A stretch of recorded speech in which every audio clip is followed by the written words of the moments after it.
Presiden Rusia Vladimir Putin mengatakan keputusan memulai operasi khusus di Ukraina bukanlah keputusan yang mudah. Dia menekankan Moskow berusaha menyelesaikan konflik Donbas secara damai. Dia mengatakan Kiev seharusnya mengizinkan orang-orang Donbas untuk berbicara bahasa Rusia dengan bebas dan hidup sesuai keinginan mereka sendiri, tetapi pihak berwenang Ukraina malah mengorganisir blokade wilayah tersebut. Presiden Rusia mengumumkan operasi khusus di Ukraina pada tanggal 24 Februari tahun 2022 dengan alasan terus berlanjutnya penembakan di Donbas oleh pasukan Kiev, dan perlunya demilitarisasi dan denazifikasi Ukraina.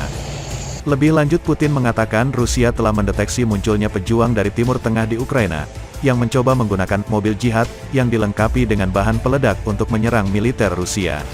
Sejauh ini, serangan ini tidak berhasil, ujar Putin. Presiden menegaskan, sejauh ini operasi militer di Ukraina berjalan sesuai rencana. Saya kira tentara kita akan menyelesaikan semua tugas yang dihadapinya. Saya tidak meragukannya sedetik pun. Seluruh jalannya operasi membuktikannya, semuanya berjalan sesuai rencana, sesuai jadwal. Yang mereka lakukan adalah menghancurkan seluruh infrastruktur militer, ya tidak semua, tapi sebagian. Terutama gudang senjata, amunisi, penerbangan, sistem pertahanan udara, ungkap Putin. Dilansir Sputnik pada Sabtu, tanggal 5 Maret tahun 2022.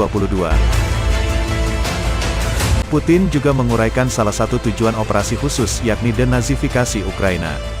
Dia menjelaskan bahwa pendukung nasionalis dapat ditemukan di banyak negara, bahkan di Rusia. Tapi hanya di Ukraina mereka diizinkan mengekspresikan pandangan mereka secara terbuka dan hanya di sana mereka didukung di tingkat pemerintah. Apakah Anda melihat ribuan orang berjalan di sekitar ibu kota dengan obor? Apakah Anda melihat orang-orang berbaris dengan swastika dan dengan obor ini seperti di Jerman pada 1930-an?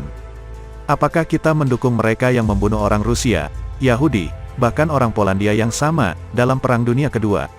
Apakah kita menjadikan mereka pahlawan? Tapi di Ukraina, mereka melakukannya dan orang-orang ini didukung, tegas Putin. Presiden Putin melanjutkan untuk mengomentari tanggapan Barat terhadap operasi khusus, yang mereka sebut invasi. Putin mengatakan bahwa keputusan negara-negara Barat untuk menerapkan sanksi anti-Rusia, sama dengan deklarasi perang. Banyak dari apa yang terjadi, dari apa yang kita lihat sekarang dan apa yang kita hadapi, tentu saja merupakan cara untuk melawan Rusia, tegas Putin. Putin mencatat bahwa meskipun demikian, tidak ada darurat militer atau keadaan darurat yang akan diberlakukan di Rusia. Dia menambahkan darurat militer hanya dapat diterapkan jika ada ancaman eksternal yang luar biasa. Yang sejauh ini tidak ada yang terwujud. Presiden mengungkapkan, bagaimanapun, bahwa pasukan pencegahan nuklir Rusia berada dalam siaga tinggi setelah Menteri Luar Negeri Inggris mengatakan bahwa NATO terlibat dalam konflik Ukraina. Presiden menekankan penerapan zona larangan terbang di atas Ukraina oleh negara manapun akan dilihat Rusia sebagai partisipasi dalam konflik. Sebelumnya, AS dan negara-negara NATO lainnya berulang kali menolak permintaan Presiden Ukraina Volodymyr Zelensky untuk memperkenalkan zona larangan terbang seperti itu. Dengan alasan bahwa hal itu kemungkinan akan memicu perang antara blok tersebut dan Rusia. Operasi khusus diluncurkan Putin pada tanggal 24 Februari dengan tujuan mendemilitarisasi dan denazifikasi Ukraina.